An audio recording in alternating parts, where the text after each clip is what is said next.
Hello sir, আপনার এটা কি বস্তু? এটা ব্র্যান্ডেড, তার মানে আমি তোমরা শুনলে অবাক হইবে।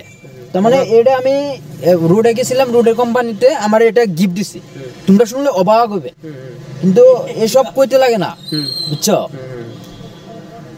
তো এটা কি, এটা কোন কোম্পানি?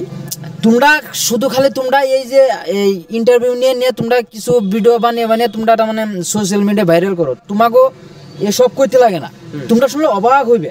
তার মানে এটা হলো ব্র্যান্ডেড কোম্পানি, আমার এটা মালয়েশিয়া থেকে এটা আমার গিফট দিছি, তোমরা শুনলে অবাক হইবে। এটার দামটা যদি তোমরা শুনো, তোমরা শুনলে অবাক হইবে।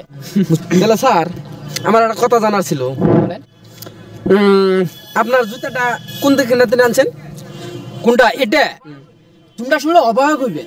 তার মানে এটা এসব কইতে লাগে না, তার মানে এসব তোমরা কেন জানতে চাও, এসব কইতে লাগে না। না আপনারা একটু কোন দর্শকে শুনুক, দর্শকে শুনবো যদি, তার মানে এসব তার মানে নিজের পার্সোনাল কথা কইতে লাগে না, বুঝছো? তোমরা শুনলে অবাক হইবে।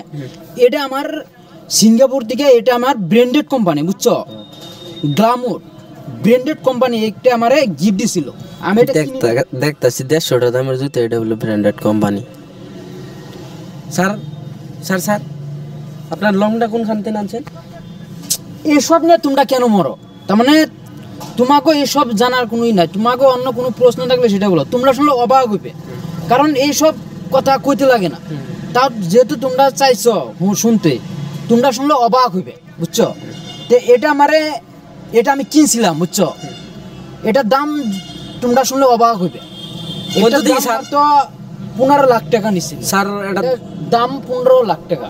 আমার তোমরা শুনলে অবাক কি বস্তু এই 15 লাখ টাকা? এই যে তোমরা যে দেখতেছো ডায়মন্ডেড, তোমরা শুনলে অবাক হইবে। এইসব তার মানে এই জায়গায় পাইবে না, তোমরা শুনলে অবাক হইবে। এসবের দাম তার মানে কইতে লাগে না, তাও তোমরা যেহেতু শুনতে চাচ্ছ, তোমরা শুনলে অবাক হইবে। তার মানে এইসবের দাম হইছে তার মানে 1.5 কোটি টাকা, তোমরা শুনলে অবাক হইবে। স্যার জিগাইতে না, স্যার, বুঝছো?